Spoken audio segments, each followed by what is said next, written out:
नमस्कार विद्यार्थी मित्रांनो, स्वागत आहे आपल्या यूट्यूब चॅनलवरती. तर मित्रांनो, आज आपण या व्हिडिओमध्ये पहा एमपीएससी पूर्व आणि मुख्य परीक्षेसाठी खूप महत्त्वाचा असणारा प्रश्नसंच पाहत आहोत. या व्हिडिओमध्ये संयुक्त गट ब, संयुक्त गट क तसेच राज्यसेवा पूर्व आणि मुख्य परीक्षा यासाठी आपण 50 महत्त्वाचे प्रश्न पाहिलेले आहेत. आणि मित्रांनो, हे सर्वचे सर्व प्रश्न आपल्याला 2011 ते 2023 दरम्यान विचारण्यात आलेले आहेत. या व्हिडिओमध्ये राज्यघटना, पंचायत राज, अर्थव्यवस्था, सामान्य विज्ञान, भूगोल आणि स्टेट बोर्डचे काही प्रश्न उत्तर देखील आपण पाहिलेले आहेत. लक्षात ठेवायचे, हे सर्वचे सर्व प्रश्न आपल्याला परीक्षेमध्ये आलेले आहेत, म्हणजे आपण रिव्हिजन म्हणून हे प्रश्न पाहत आहोत. सर्वात इम्पॉर्टंट असणारे हे प्रश्न आहेत. चला तर व्हिडिओला सुरुवात करूया. तर पहा, आपला प्रश्न आहे, विकासाच्या अर्थशास्त्रात उत्पन्नाच्या असमानतेचे विश्लेषण करणाऱ्या वक्राला डॅश असे संबोधले जाते. मित्रांनो, प्रश्नाचं जर उत्तर येत असेल तर आपण कॉमेंट करून उत्तर देखील द्यायचं आहे, म्हणजे आपलं रिव्हिजन देखील याच व्हिडिओमध्ये होऊन जाईल. तर या प्रश्नाचं योग्य उत्तर असणार आहे पर्याय क्रमांक 1, तर लॉरेन्झ वक्र असं त्याला म्हटलं जातं. लक्षात ठेवा, लॉरेन्झ वक्र कशाला म्हणतात? विकासाच्या अर्थशास्त्रामध्ये उत्पन्नाच्या असमानतेचे विश्लेषण करणारे जे वक्र आहे त्याला म्हटलं जातं लॉरेन्झ वक्र. पर्याय 1 आपलं उत्तर होईल.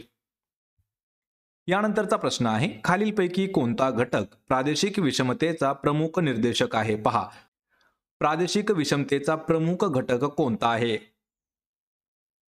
तर या प्रश्नाचं योग्य उत्तर होईल पर्याय क्रमांक 3, तर निव्वळ राज्यांतर्गत उत्पादन हे जे आहे हे प्रादेशिक विषमतेचा एक प्रमुख निर्देशक असणारा घटक आहे. पर्याय 3 आपलं या प्रश्नाचं योग्य उत्तर होईल. यानंतरचा प्रश्न आहे, राज्य मंत्रिमंडळात पंचायती राज मंत्री नियुक्त करावा अशी शिफारस खालीलपैकी कोणत्या समितीने केली आहे? मित्रांनो, हा प्रश्न खूप महत्त्वाचा आहे पहा, कारण हा प्रश्न आपल्याला प्री एक्झाम मध्ये सुद्धा विचारण्यात आलेला आहे, त्यामुळे हा प्रश्न इम्पॉर्टंट आहे. राज्य मंत्रिमंडळात पंचायती राज मंत्री नियुक्त करावा अशी शिफारस कोणत्या समितीने केली होती? तर ही शिफारस करणारी जी समिती होती ती होती ऑप्शन क्रमांक 2, तर अशोक मेहता समिती. पर्याय 2 आपलं या प्रश्नाचं उत्तर होईल. यानंतरचा प्रश्न आहे, खालीलपैकी कोणते इलेक्ट्रॉनिक मतदान यंत्राचे फायदे आहेत? पहा, इलेक्ट्रॉनिक मतदान यंत्र म्हणजे काय? तर ईव्हीएम, इलेक्ट्रॉनिक वोट मशीन, हे जे आहे या यंत्राचे फायदे आपल्याला विचारले आहेत. यामध्ये आपल्याला 5 त्याचे फायदे दिले आहेत. त्यापैकी पहा, छपाईची किंमत कमी करते, कागदपत्राचे प्रमाण कमी करते, पारंपरिक पद्धतीपेक्षा मोजणी प्रक्रिया ही जलद असते, मशीनवरील अवलंबित्व कमी करते आणि मतदान टक्केवारीमध्ये वाढ करते. तर यांच्यापैकी कोणते विधान हे बरोबर आहेत? तर या प्रश्नाचं योग्य उत्तर असणार आहे ऑप्शन क्रमांक 4, तर फक्त अ, ब, क. लक्षात ठेवायचं. अ म्हणजे कोणता आहे? तर छपाईची किंमत कमी करते. ब म्हणजे कोणता आहे? तर कागदपत्राचे प्रमाण कमी करते. आणि क म्हणजे आहे तर पारंपरिक पद्धतीपेक्षा मोजणी प्रक्रिया ही जलद करते. हे जे 3 जे फायदे आहेत हे ईव्हीएमचे फायदे आहेत. म्हणजेच ऑप्शन क्रमांक 4 आपलं या प्रश्नाचं उत्तर होईल. यानंतरचा प्रश्न आहे, अर्थव्यवस्थेच्या मूळ रचनेत बदल न होता तिच्या एका किंवा अनेक क्षेत्रात झालेला विस्तार म्हणजे आर्थिक वृद्धी होय, असे कोणी म्हटले होते? पहा, या ठिकाणी आपल्याला एका अर्थतज्ञाची एक व्याख्या दिलेली आहे. मित्रांनो, हा प्रश्न खूप महत्त्वाचा आहे. तर व्याख्या काय आहे? अर्थव्यवस्थेच्या मूळ रचनेमध्ये बदल न होता तिच्या एक किंवा अनेक क्षेत्रामध्ये झालेला विस्तार म्हणजे त्याला आर्थिक वृद्धी असे म्हणतो. तर ही कोणी मांडलेलं आहे विधान? तर या प्रश्नाचं योग्य उत्तर असणार आहे पर्याय क्रमांक 2, तर जॉन फ्रीडमन यांनी मांडलेली ही व्याख्या आहे. ऑप्शन 2 आपलं या प्रश्नाचं उत्तर होईल. यानंतरचा प्रश्न आहे, सी रंगराजन, सीमा आणि एम बिविश यांच्या मते ग्रामीण महिलांच्या समशक्तीचा सहभाग दर जो आहे तो डॅशमुळे घसरलेला आहे. पहा, प्रश्न हा खूप महत्त्वाचा आहे. प्रश्न काय विचारलेला आहे की ग्रामीण महिलांच्या समशक्तीचा सहभाग दर जो आहे तो कोणत्या घटकामुळे घसरलेला आहे? तर या प्रश्नाचं योग्य उत्तर आहे पहा ऑप्शन क्रमांक 3, तर शिक्षणाचा परिणाम आणि उत्पन्नाचा परिणाम या घटकामुळे जो समशक्तीचा सहभाग दर आहे तो घसरलेला आहे. पर्याय क्रमांक 3 आपलं या प्रश्नाचं योग्य उत्तर होईल. यानंतरचा प्रश्न आहे, खालीलपैकी कोणता रयतवारी पद्धतीचा परिणाम घडून आलेला आहे? या ठिकाणी जी रयतवारी आहे पद्धत, रयतवारी पद्धतीचा परिणाम खालीलपैकी कोणता घडून आलेला आहे? तर रयतवारी म्हणजे काय असू शकतं? पर्याय क्रमांक 1, शेतकरी आणि शासन यांचा जो संबंध आहे असा परिणाम हा रयतवारीमुळे घडून आलेला आहे. पर्याय क्रमांक 1 आपलं या प्रश्नाचं उत्तर होईल. यानंतरचा प्रश्न आहे, भारतातील उच्च जननदरास खालीलपैकी कोणते दोन सामाजिक घटक जबाबदार आहेत? मित्रांनो, हा प्रश्न खूप महत्त्वाचा आहे. या ठिकाणी आपल्याला विधानं देखील दिलेली आहेत. तत्पूर्वी आपण प्रश्न थोडासा समजावून घ्यायचा आहे. प्रश्न काय आहे? भारतातील उच्च जननदरास खालीलपैकी कोणते दोन सामाजिक घटक जबाबदार आहेत? यामध्ये आहे गरिबी, नंतर आहे पहा लग्नाच्या वेळी कमी असणारं वय, यानंतर आहे शेतीचे प्राबल्य आणि नंतर आहे धार्मिक आणि सामाजिक अंधश्रद्धा. यापैकी कोणते दोन सामाजिक घटक जबाबदार असणार आहेत? तर या प्रश्नाचं योग्य उत्तर आहे पहा ऑप्शन क्रमांक 2. तर ब आणि ड हे दोन जे आहेत घटक हे समाविष्ट असणार आहेत किंवा जबाबदार असणार आहेत. यामध्ये ब म्हणजे काय आहे? तर पहा लग्नाच्या वेळी कमी असणारं वय हा एक घटक जबाबदार आहे आणि ड म्हणजे काय आहे? तर धार्मिक आणि सामाजिक अंधश्रद्धा हे दोन घटक जबाबदार आहेत. पर्याय क्रमांक 2 आपलं या प्रश्नाचं योग्य उत्तर होईल. यानंतरचा प्रश्न आहे, इसवी सनाच्या कुठल्या शतकात आयझॅक न्यूटनने त्याचे गतिविषयक 3 नियम मांडले आहेत? मित्रांनो, हा देखील प्रश्न खूप महत्त्वाचा आहे. आपल्याला हा प्रश्न इतिहासात 3 वेळा विचारण्यात आलेला आहे, लक्षात ठेवायचे. त्यामुळे हा प्रश्न थोडासा इम्पॉर्टंट आहे. या ठिकाणी काय विचारलंय? सर आयझॅक न्यूटनवरती आणि त्यांच्या गतिविषयक नियमावरती काही प्रश्न विचारलेले आहेत. या ठिकाणी प्रश्न असा आहे की इसवी सनाचं असं कोणतं शतक होतं की त्यामध्ये आयझॅक न्यूटनने त्याचे गतिविषयक 3 नियम मांडले? तर ते शतक होतं ऑप्शन क्रमांक 1 तर 17वं शतक होतं. पर्याय 1 आपलं या प्रश्नाचं उत्तर होईल. यानंतरचा प्रश्न आहे, महाराष्ट्रातील प्रादेशिक असमतोलाचा सखोल अभ्यास करण्यासाठी सन 1983 मध्ये कोणत्या अर्थतज्ञांच्या मार्गदर्शनाखाली एक सत्यशोधन समिती स्थापन करण्यात आली होती? या ठिकाणी 3 प्रश्न पडू शकतात. पहा, तीनही प्रश्न इम्पॉर्टंट आहेत. महाराष्ट्रातील प्रादेशिक असमतोलाचा सखोल अभ्यास करण्यासाठी सन कोणता आहे? तर 1983 या वर्षी कोणाच्या किंवा कोणत्या अर्थतज्ञाच्या मार्गदर्शनाखाली एक सत्यशोधन समिती स्थापन करण्यात आली? तर ती करण्यात आली होती पहा V.M. दांडेकर यांच्या नेतृत्वाखाली किंवा यांच्या मार्गदर्शनाखाली. पर्याय क्रमांक 3 आपलं या प्रश्नाचं योग्य उत्तर असणार आहे V.M. दांडेकर. यानंतरचा प्रश्न आहे, बेरोजगारीचा नैसर्गिक दर ही संकल्पना खालीलपैकी कोणत्या अर्थशास्त्रज्ञाने मांडलेली आहे? बेरोजगारीचा नैसर्गिक दर ही संकल्पना कोणाची आहे? तर या प्रश्नाचं योग्य उत्तर आहे पर्याय क्रमांक 4 तर मिल्टन फ्रीडमॅन यांची एक संकल्पना आहे पहा बेरोजगारीचा नैसर्गिक दर. पर्याय 4 आपलं या प्रश्नाचं योग्य उत्तर होईल. यानंतरचा प्रश्न आहे पहा, अखिल भारतीय हिंदू महासभेचे वार्षिक अधिवेशन 19 ऑगस्ट 1923 रोजी डॅश येथे भरले होते. त्याचे अध्यक्ष मदन मोहन मालवीय हे होते. मित्रांनो, या ठिकाणी 2 प्रश्न आपल्याला खूप महत्त्वाचे आहेत. यातील आपल्याला एक प्रश्न पोलीस भरतीमध्ये सुद्धा विचारण्यात आलेला होता, लक्षात ठेवा. अखिल भारतीय हिंदू महासभा कोणी स्थापन केली? तर पंडित मदन मोहन मालवीय यांनी. या ठिकाणी प्रश्न काय विचारलाय की 19 ऑगस्ट 2023 रोजी कोणत्या ठिकाणी त्यांचं अधिवेशन भरलं होतं? तर ते अधिवेशन भरलेलं होतं काशी या ठिकाणी. पर्याय क्रमांक 3 आपलं या प्रश्नाचं उत्तर होईल. आणि काशी या ठिकाणी भरलेलं जे अधिवेशन होतं त्याचे अध्यक्ष होते मदन मोहन मालवीय. पर्याय 3 उत्तर होईल.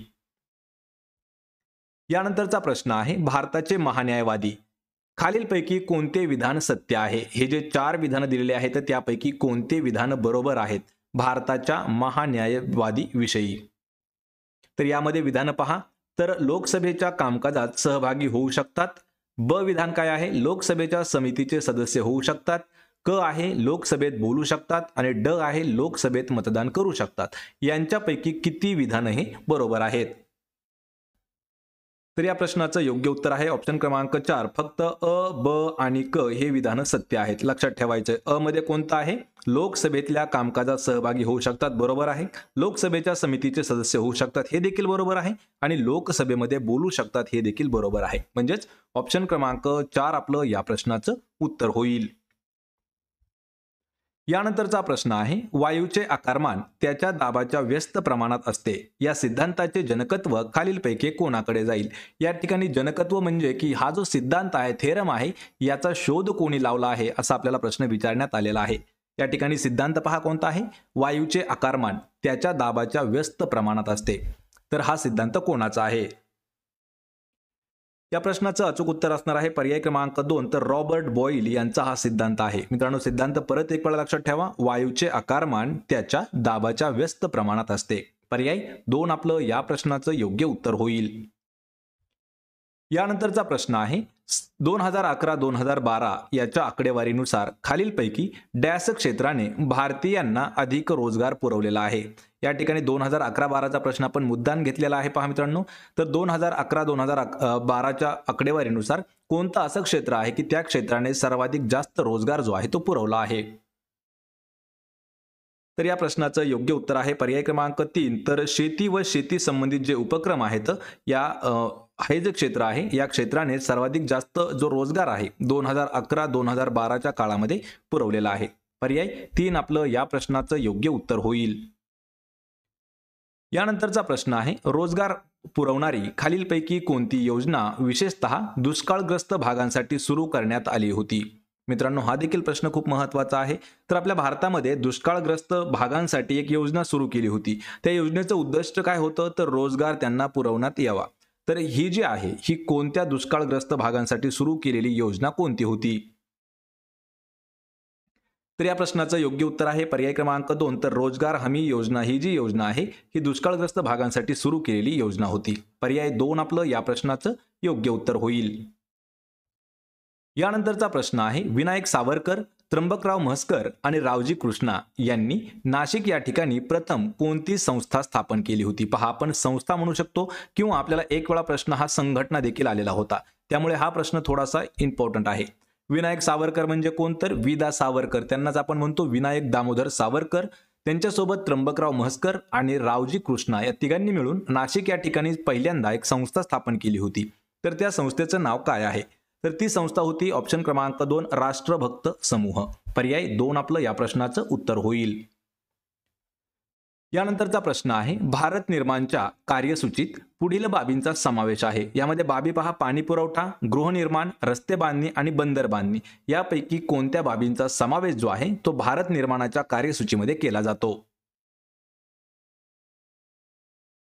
तर या प्रश्नाचं योग्य उत्तर आहे पर्याय क्रमांक 2 फक्त अ, ब आणि क. तर फक्त अ म्हणजे आहे पाणी पुरवठा, ब म्हणजे आहे गृहनिर्माण आणि क म्हणजे आहे रस्ते बांधणी. तर यांचा जो या बाबींचा जो समावेश आहे तर तो येतो पहा भारत निर्माणच्या कार्यसूचीमध्ये. पर्याय आपलं 2 या प्रश्नाचं योग्य उत्तर होईल. यानंतरचा प्रश्न आहे हिमाचल प्रदेशातील भाकरा हे धरण कोणत्या नदीवर बांधण्यात आलेले आहे. पहा हिमाचल प्रदेशामधील भाकरा हे जे धरण आहे हे कोणत्या नदीवरती बांधण्यात आलेलं आहे. या प्रश्नाचं योग्य उत्तर आहे पर्याय क्रमांक 1 तर सतलज नदीवरती बांधण्यात आलेलं आहे पहा भाकरा धरण.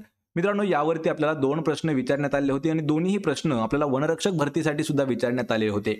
तर भाकरा हे जे धरण आहे हे कोणत्या नदीवरती स्थित आहे. सतलज नदीवर. आणि जर आपल्याला राज्य विचारलं तर हिमाचल प्रदेश राज्य आहे. ऑप्शन क्रमांक 1 आपलं या प्रश्नाचं उत्तर होईल. यानंतरचा प्रश्न आहे भारतात बचतीचा सर्वात महत्त्वाचा स्रोत खालीलपैकी कोणता आहे. पहा बचतीचा म्हणजे काय विचारलंय की या ठिकाणी आपल्याला सेव्हिंग्स वरती प्रश्न विचारलेला आहे. प्रश्न हा खूप महत्त्वाचा आहे. भारतामध्ये सेव्हिंग्सच्या बाबतीमध्ये सर्वात महत्त्वाचा सोर्स खालीलपैकी कोणता आहे. तर या प्रश्नाचं योग्य उत्तर आहे पर्याय क्रमांक 3 तर घरगुती बचत म्हणजे जे घरामध्ये आपण जी सेव्हिंग करतो तर ती सेव्हिंग ही जी आहे ही आपल्या बचतीचा सर्वात महत्त्वाचा एक सोर्स आहे. पर्याय क्रमांक 3 आपलं या प्रश्नाचं योग्य उत्तर होईल.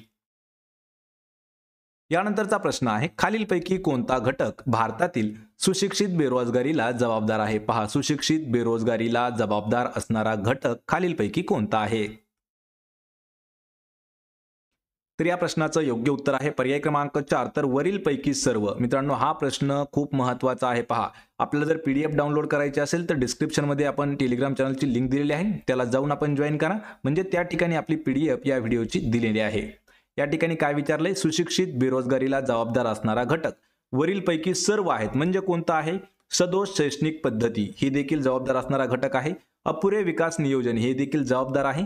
मानवी साधन आणि कौशल्य विकासाकडे दुर्लक्ष हे जे तीनही घटक आहेत हे सुशिक्षित बेरोजगारीला असणारे जबाबदार घटक आहेत. म्हणजेच पर्याय क्रमांक 4 आपलं या प्रश्नाचं उत्तर होईल. यानंतरचा प्रश्न आहे खालीलपैकी कोणती अपारंपरिक ऊर्जा साधने आहेत. पहा अपारंपरिक ऊर्जा साधने यामध्ये नैसर्गिक वायू आणि वीज, पवन ऊर्जा आणि बायोगॅस, भूऔष्णिक ऊर्जा आणि सौर ऊर्जा आणि ड आहे कोळसा आणि पेट्रोलियम. तर यापैकी कोणती अपारंपरिक ऊर्जा साधने आहेत.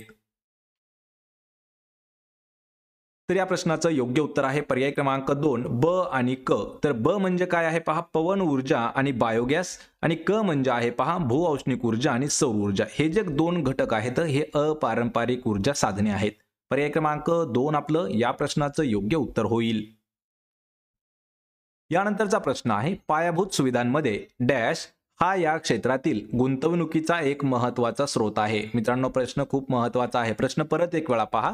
तर पायाभूत ज्या सुविधा आहेत यांच्यामध्ये खालीलपैकी असा एक कोणता घटक आहे किंवा एक महत्त्वाचा असा कोणता स्रोत आहे की जो गुंतवणुकीचा महत्त्वाचा एक सोर्स आहे? तर तो म्हणजे आहे ऑप्शन क्रमांक 3 तर सार्वजनिक खाजगी भागीदारी ही जी आहे। लक्षात ठेवा प्रश्न खूप महत्त्वाचा आहे। पायाभूत सुविधांमध्ये सार्वजनिक खाजगी भागीदारी हा या क्षेत्रातील गुंतवणुकीचा एक महत्त्वाचा सोर्स आहे। पर्याय 3 आपलं या प्रश्नाचं योग्य उत्तर होईल। यानंतरचा प्रश्न आहे एकात्मिक ग्रामीण विकास कार्यक्रमाचे खालीलपैकी कोणते लाभार्थी आहेत? या ठिकाणी प्रश्न खूप महत्त्वाचा आहे। एकात्मिक ग्रामीण विकास कार्यक्रमाचे खालीलपैकी कोणते लाभार्थी आहेत?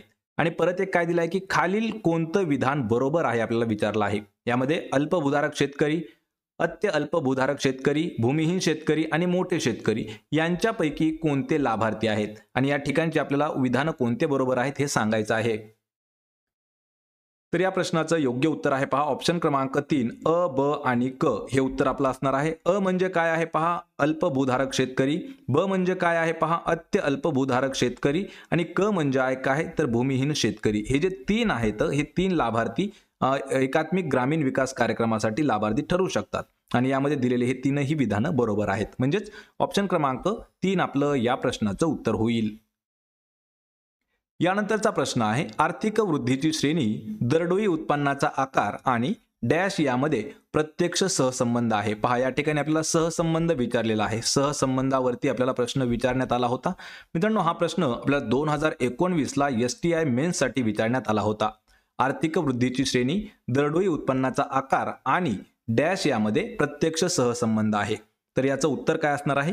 ऑप्शन क्रमांक 3 तर दरडोई ऊर्जा उपभोग याचा आणि उत्पन्नाचा आकार सोबतच आर्थिक वृद्धीची श्रेणी या तिघांमध्ये प्रत्यक्ष एक सहसंबंध येतो।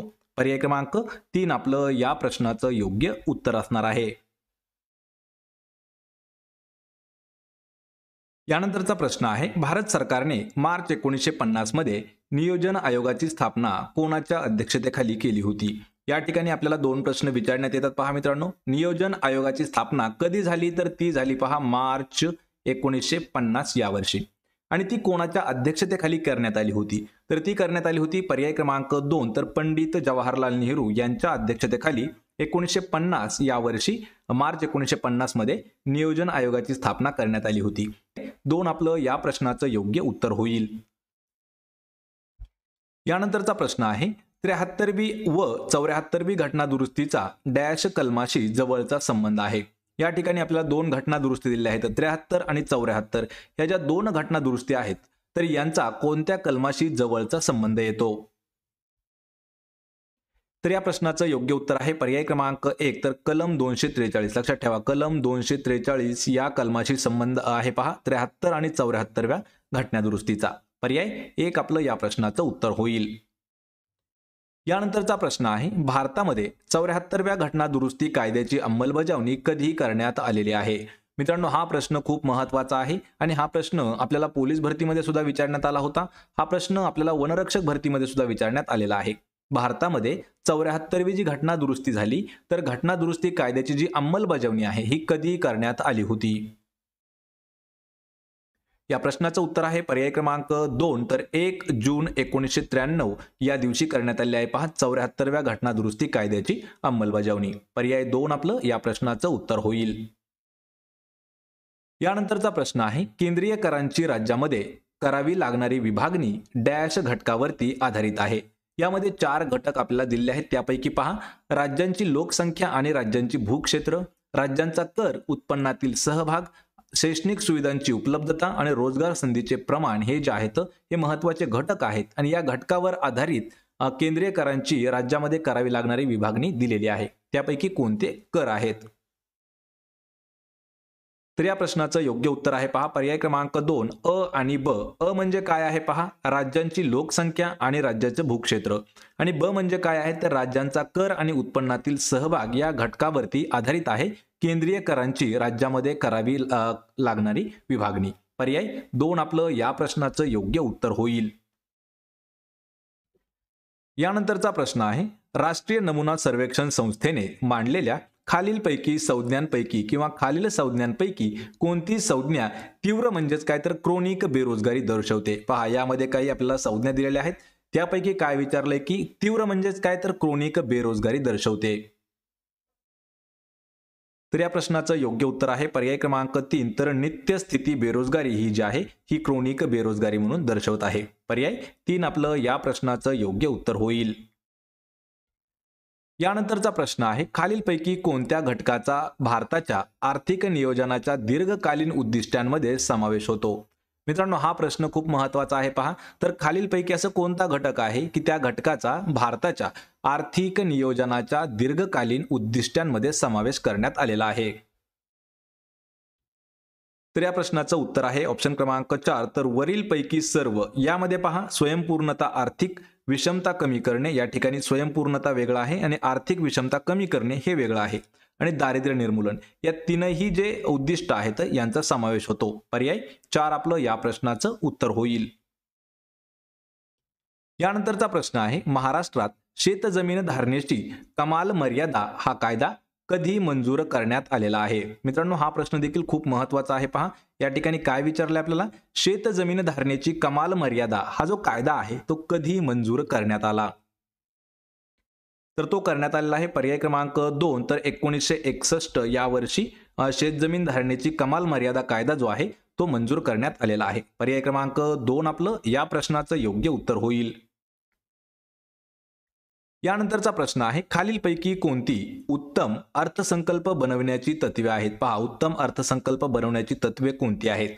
यामध्ये आपल्याला 5 तत्व दिलेले आहेत. त्यापैकी पहा, अंदाज महसुली तत्वावर असावा, अंदाज विभागवार असावेत, अंदाज जवळचे असावेत, महसूल आणि भांडवली बाबी एकत्रित करणे आणि अंदाजपत्रक निव्वळ तत्वावरती असावा, सकल नसावा. यापैकी अर्थसंकल्प बनवण्याची तत्व जे आहेत तर ती कोणती असणार आहेत.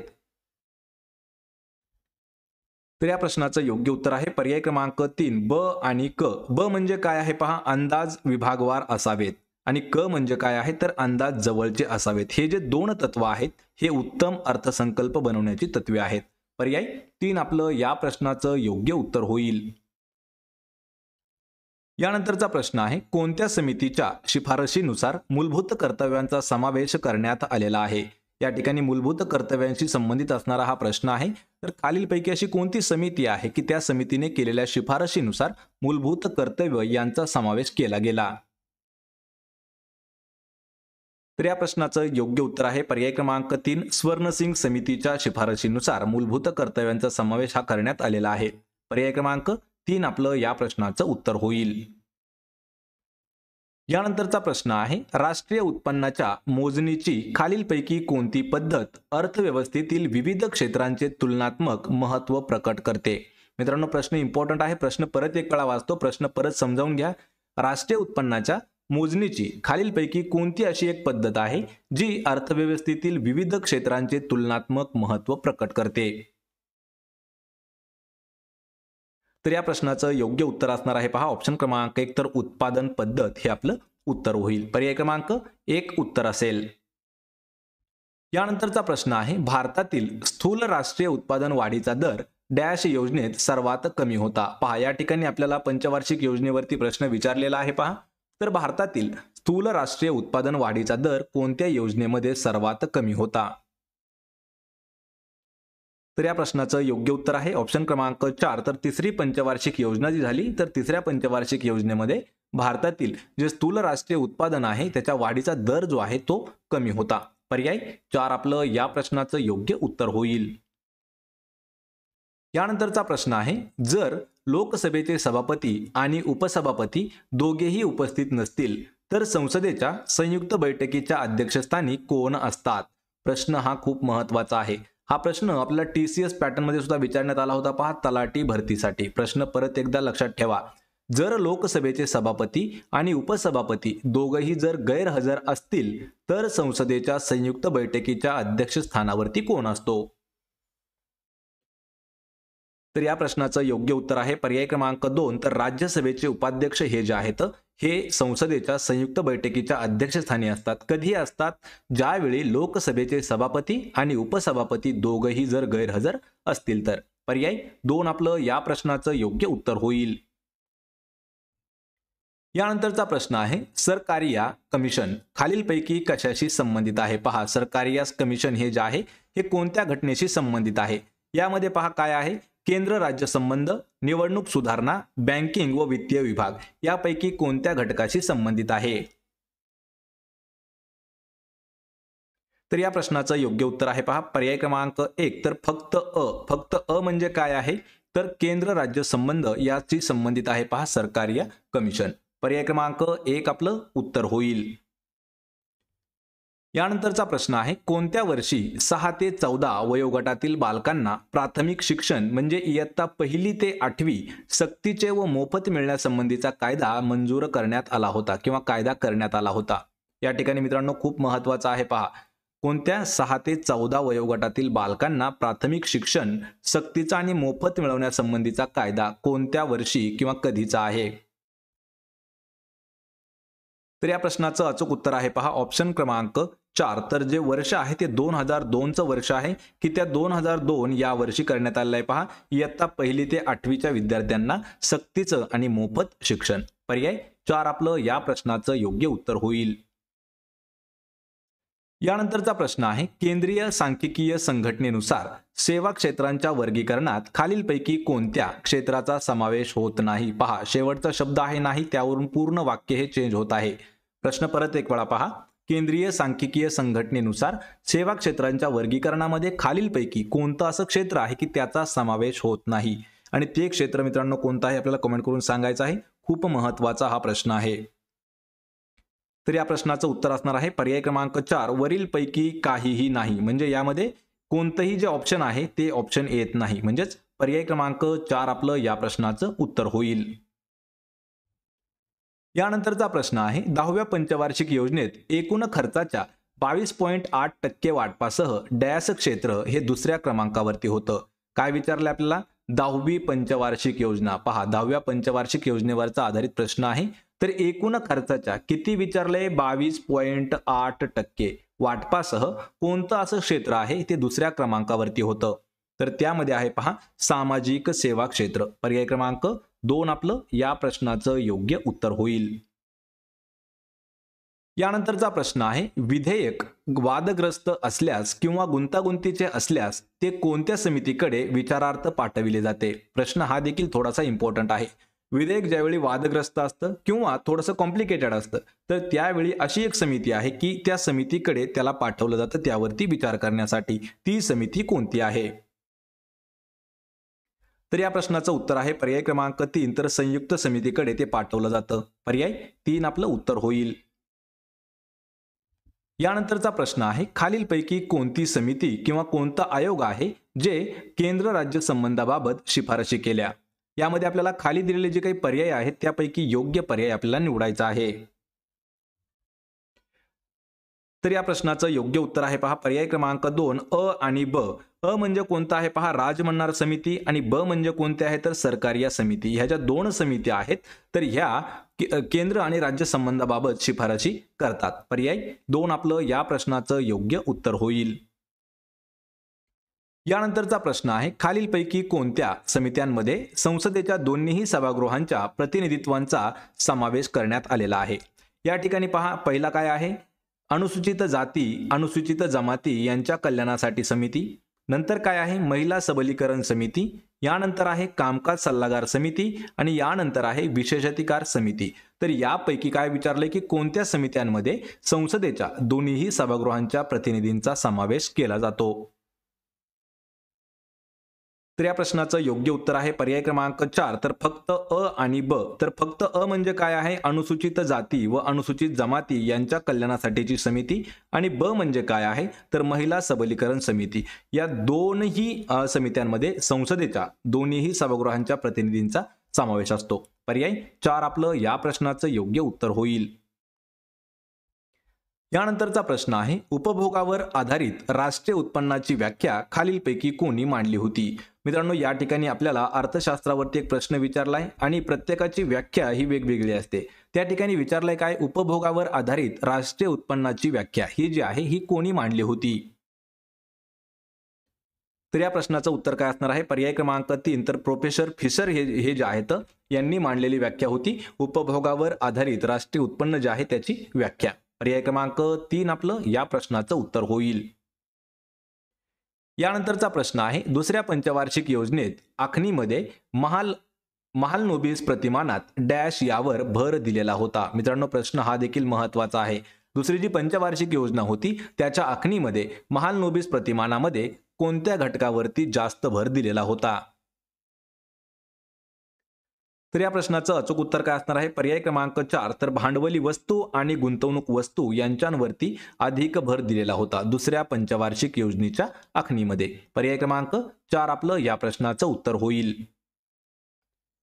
यानंतरचा प्रश्न आहे, 74व्या घटना दुरुस्तीनुसार कोणत्या बाबी आवश्यक होत्या? या ठिकाणी आपल्याला 4 बाबी दिलेल्या आहेत। त्यामध्ये पहा, जिल्हा नियोजन समितीची स्थापना, तालुका समितीची स्थापना, शिक्षणाचा हक्क आणि महानगर समितीची स्थापना। यापैकी कोणत्या बाबी ज्या आहेत ह्या 74व्या घटना दुरुस्तीनुसार आवश्यक होत्या? तर या प्रश्नाचं योग्य उत्तर आहे पर्याय क्रमांक 1 तर अ आणि ड। अ म्हणजे काय आहे पहा, जिल्हा नियोजन समितीची स्थापना आणि ड म्हणजे काय आहे, महानगर समितीची स्थापना। ह्या ज्या 2 बाबी आहेत ह्या 74व्या घटना दुरुस्तीनुसार महत्त्वाच्या किंवा आवश्यक होत्या। ऑप्शन क्रमांक 1 आपलं या प्रश्नाचं उत्तर होईल। यानंतरचा प्रश्न आहे, अंदमान आणि निकोबार ही बेटे खालीलपैकी कोणत्या उच्च न्यायालयाच्या प्रादेशिक अधिकार क्षेत्रामध्ये येतात? या ठिकाणी पहा, अंदमान आणि निकोबार बेटांवरती प्रश्न विचारलेला आहे। तर हे जे बेट आहेत हे कोणत्या उच्च न्यायालयाच्या प्रादेशिक कार्यक्षेत्रामध्ये किंवा अधिकार क्षेत्रामध्ये येतात? तर उत्तर होईल याचं ऑप्शन क्रमांक 4 तर कलकत्ता न्यायालयाच्या प्रादेशिक अधिकार क्षेत्रामध्ये येतात पहा अंदमान आणि निकोबार। तर या ठिकाणी मित्रांनो हा प्रश्न आपल्याला वनरक्षक भरती 2023 ला सुद्धा विचारला होता। हा प्रश्न आपल्याला तलाठी भरती जी झाली 2023 ला त्यामध्ये सुद्धा विचारला होता आणि हा प्रश्न आपल्याला TCS पॅटर्न मध्ये खूप वेळा विचारण्यात आलेला आहे। ऑप्शन क्रमांक 4 आपलं या प्रश्नाचं उत्तर होईल। पहा, यानंतरचा प्रश्न आहे, केंद्र आणि घटक राज्यांच्या संदर्भातील बहुतांश तरतुदी भारतीय राज्यघटनेच्या कोणत्या भागामध्ये समाविष्ट करण्यात आलेल्या आहेत? या ठिकाणी प्रश्न थोडासा इम्पॉर्टंट आहे, प्रश्न समजावून घ्या। केंद्र आणि घटक राज्य म्हणजे केंद्र आणि घटक राज्यांच्या संदर्भातील बहुतांश ज्या काही तरतुदी आहेत तर ह्या राज्यघटनेच्या कितव्या भागामध्ये आहेत? तर त्या आहेत पर्याय क्रमांक 2 तर 11व्या भागामध्ये समाविष्ट करण्यात आलेले आहेत। पर्याय क्रमांक 2 आपलं उत्तर होईल। यानंतरचा प्रश्न आहे, सार्वभौमिक मूलभूत उत्पन्नाची भारतासाठीची संकल्पना खालीलपैकी कोणत्या अर्थतज्ञाने प्रथम मांडली? प्रथम म्हणजे सगळ्यात आधी मांडलेली आहे। तर या प्रश्नाचं उत्तर आहे पर्याय क्रमांक 2 प्रणब बर्धन यांनी सार्वभौमिक मूलभूत उत्पन्नाची भारतासाठीची जी संकल्पना आहे ती सर्वात पहिल्यांदा मांडली होती प्रणब बर्धन यांनी। पर्याय 2 आपलं या प्रश्नाचं योग्य उत्तर होईल। तर मित्रांनो, हे 50 प्रश्न जे आहेत हे आपल्याला MPSCच्या स्पर्धे परीक्षामध्ये विचारण्यात आलेले आहेत। यामधील काही प्रश्न आपल्याला प्री साठी विचारण्यात आले होते, काही प्रश्न आपल्याला मेन्स साठी सुद्धा विचारण्यात आले होते। काही प्रश्न जे आहेत हे रिपीटेड घेतलेले प्रश्न आहेत। त्यामुळे मित्रांनो, आपल्याला या व्हिडिओची जर PDF डाउनलोड करायची असेल तर डिस्क्रिप्शन मध्ये आपल्या टेलिग्राम चॅनलची लिंक दिलेली आहे, त्या ठिकाणी जाऊन त्याला जॉईन करा। म्हणजे आपल्याला प्रत्येक व्हिडिओची आणि या व्हिडिओची सुद्धा PDF फ्री मध्ये उपलब्ध करून दिलेली आहे। आपण भेटूया पुढच्या एका अशाच नवीन व्हिडिओमध्ये।